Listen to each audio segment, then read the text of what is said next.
The cybersecurity candidate everyone praised but nobody hired. Steven Chow's apartment smelt like stale coffee and ambition going nowhere.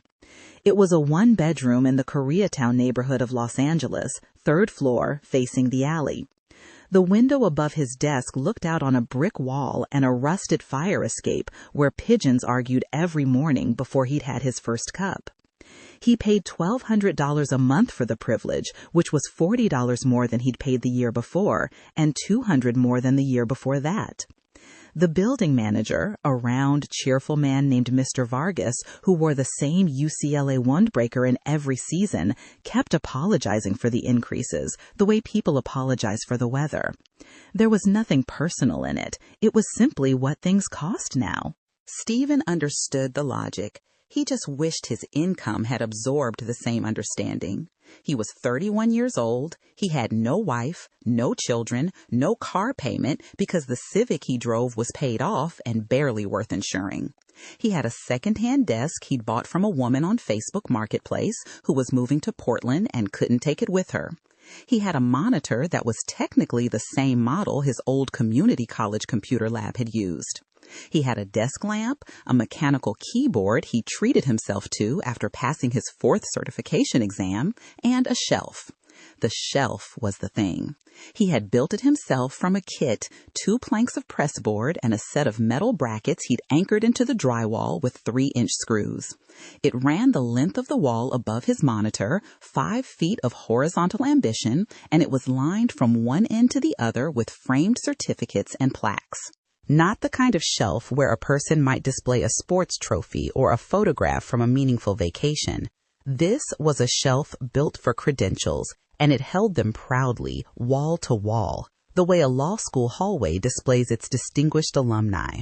CompTIA A+, Network Plus, Security Plus, CYSA Plus, Pentest Plus, Linux Plus, Cloud Plus, AWS Cloud Practitioner, Microsoft Azure Fundamentals, Google Cybersecurity Professional Certificate, Certified Ethical Hacker, Splunk Core User, Cisco CyberOps Associate.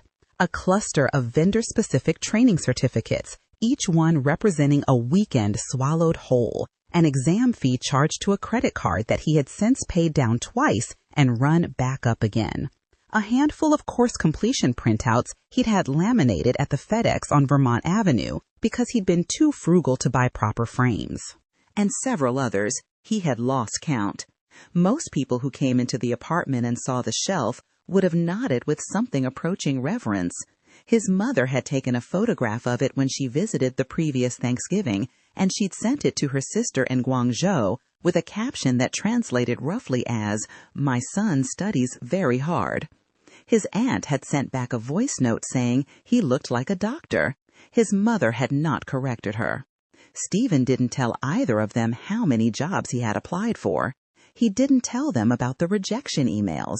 The first one had stung. He still remembered it, 2 years earlier, sitting at this same desk, though the desk had been in a different apartment then, cheaper, in Reseda, with a view of a parking structure instead of a brick wall. He had applied for a help desk technician position at a mid-sized insurance company in Burbank, the kind of role that was supposed to serve as a ramp onto the highway. He had spent 3 days tailoring his resume. He had researched the company, read their last 2 annual reports, gone through their LinkedIn page, and memorized the name of their IT director. The rejection had come in 11 hours.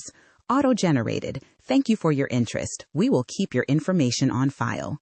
He had allowed himself 1 hour of feeling terrible.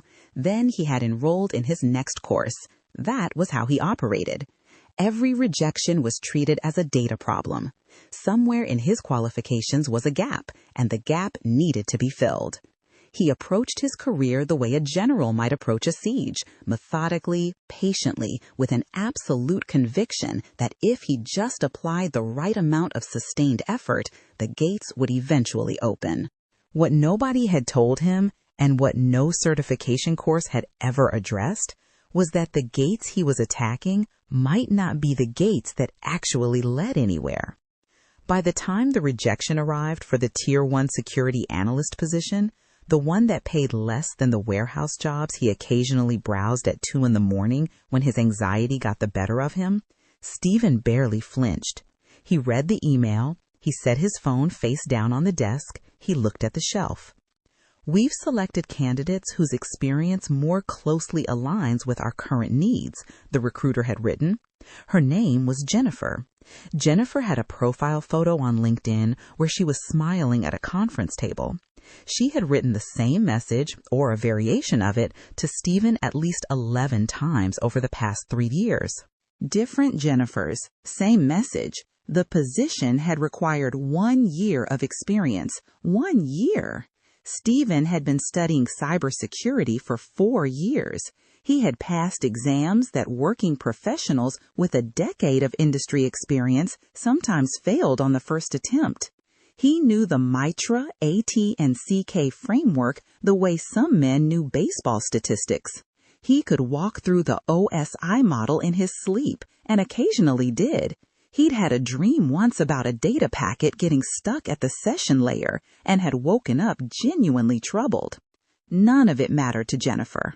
None of it mattered, apparently, to any of the other people making hiring decisions at the 17 companies who had passed on him in the last calendar year alone. He opened his laptop. He navigated to a training platform. He scrolled through the catalog until he found a course on cloud security architecture that he hadn't taken yet. He added it to his cart. He stared at the checkout button for a long moment. Then he closed the laptop without buying it. It was the first time he had done that. The thing about Steven Chow that the rejection emails never captured was how genuinely, constitutionally good he was at learning. It wasn't performance. It wasn't the kind of studying people do when they're afraid of failing an exam, desperate cramming at the 11th hour, all surface and no depth. Steven had a way of sitting with difficult material until it became comfortable, the way a person might sit with a new language until they stopped translating in their head and simply started thinking in it. He had always been this way. In high school, he'd taught himself enough Japanese to watch anime without subtitles. In community college, he'd taken apart and rebuilt a desktop computer from a pawn shop, not because any class required it, but because he wanted to understand what he was working with. He came from a family that treated education as the only reliable currency. His father had driven a delivery truck for 22 years without ever missing a shift, and his standard response to any complaint about life's difficulty was a short, flat statement, "So learn more." His mother had a bachelor's degree from a university in China that the American system didn't fully credit, so she had spent the first decade after emigration quietly re-earning for credentials through night school and community college, piece by piece, around her jobs and around her children, with a patience that Steven found both inspiring and, as he got older, slightly alarming in its familiarity. Learning was what the Chows did when the world wasn't cooperating. The problem was that the world, in this particular case, was not going to be studied into cooperating. He requested feedback from the hiring manager of the security analyst position. It was something he'd never done before. Every previous rejection had been swallowed quietly, filed away, converted into fuel for the next course enrollment. But something about that morning, the shelf, the laptop, the checkout button he hadn't clicked, made him pick up the phone and send a professional, carefully worded email asking if the hiring manager had 15 minutes. To his surprise, she said yes. Her name was Danielle Okafor. She was a director of security operations at a regional healthcare network, the kind of organization that processed insurance claims and stored patient records and had, consequently, a substantial and ongoing interest in not being breached. She had been in cybersecurity for 14 years. She had started as a network administrator and worked her way up through incident response and threat intelligence before moving into management. She had 3 certifications. Steven had counted them on her LinkedIn profile before the call. 3. He had more than 4 times that number. The call began professionally. She thanked him for reaching out, which he found slightly disorienting since she was the one who'd rejected him. She said his resume was impressive. She said his certification list was genuinely remarkable. She said she could tell he was serious about the field. Steven waited for the word. It came, as it always did, wearing different clothes. "But," she said, and then paused in a way that suggested she was choosing her next words with care. "I want to be honest with you, because I think you deserve that." "Please," he said. "When I looked at your application, I was struck by something. You've been pursuing this field for, 4 years now, based on the dates on some of your certifications." 4.5, he said. "And in 4.5 years, I don't see a single project listed that you completed with another person." He opened his mouth. He closed it. "I don't see any conference listed. No meetup, no volunteer work, no open source contribution. No capture the flag team, no study group, no mention of any professional organization. You have a LinkedIn profile, but your connections are," and here she paused again, more briefly, "thin." "I've been focused on the technical side," he said. Even as the words left his mouth, he recognized how insufficient they sounded. "I know," she said. "That's what I'm telling you. That's the problem." "How is knowing the material a problem?" "It isn't," she said. "The material isn't the problem. The problem is that cybersecurity is not a solo sport, and you've been training for it alone. My team works 12-hour shifts together. They communicate constantly. They hand off incidents across time zones. They have to trust each other and trust each other's instincts and read each other's signals under pressure. When I hire someone, I'm not just evaluating whether they can answer technical questions.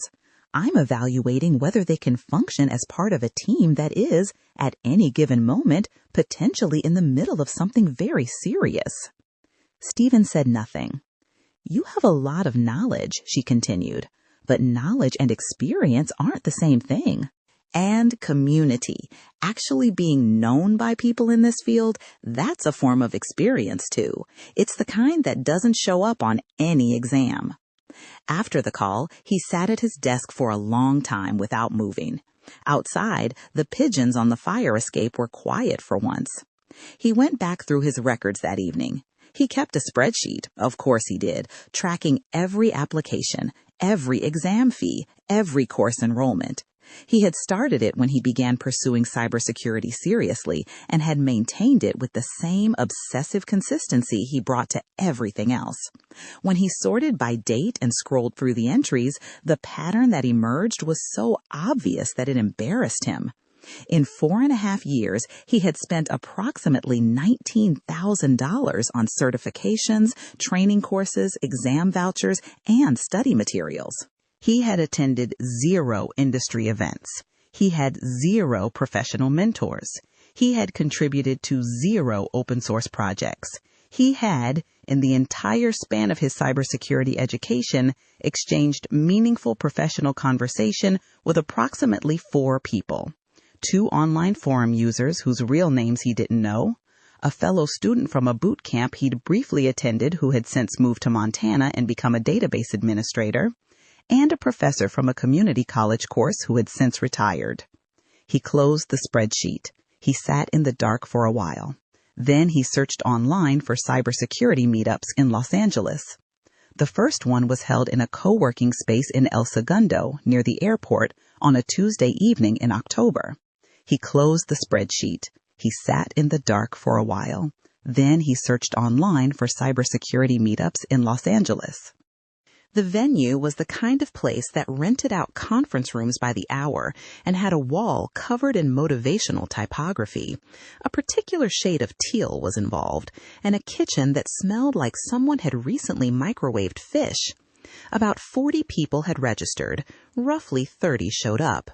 Steven arrived 12 minutes early, which meant he was essentially alone in the room for 12 minutes while the organizers arranged folding chairs and a woman from the venue set out a tray of cheese cubes and crackers that would remain largely untouched for the duration of the evening. He stood near the window. He checked his phone. He considered leaving. He had considered leaving before he even parked the car. He had rehearsed on the drive over approximately 11 different opening lines he might use to introduce himself. Some were too formal. Some were too casual. One of them, he realized halfway through the third repetition, was just a thing he had heard a character say in a movie. He had discarded all of them by the time he pulled off the freeway and was forced to focus on finding parking. The people arrived in clusters, groups of 2 and 3 who clearly knew each other, who fell immediately into ongoing conversations about ongoing projects, who navigated the cheese cube table with the ease of people who had navigated this particular cheese cube table before.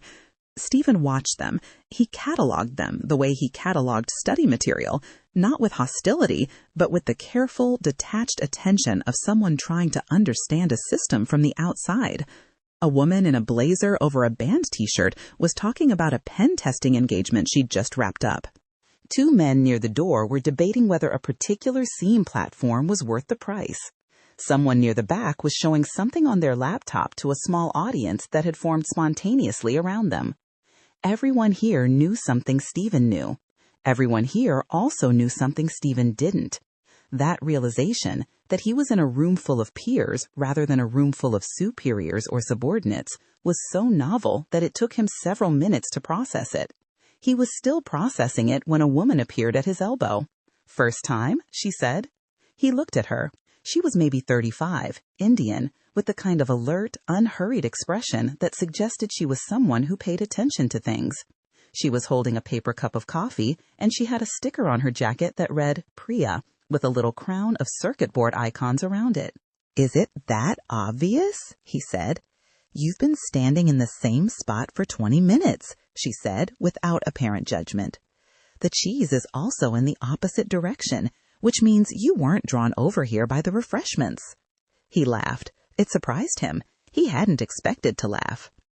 Her name was Priya Subramaniam. She was a senior security engineer at an aerospace subcontractor in Hawthorne. She had been coming to this meetup for 3 years and had, at various points, served as both a speaker and a session organizer. She knew everyone in the room by name and could describe, in rough outline, what most of them were working on. She collected people the way Stephen collected certifications, not as trophies, but because she found them genuinely interesting. She introduced him to a man named Geraldo, who worked in financial sector threat intelligence.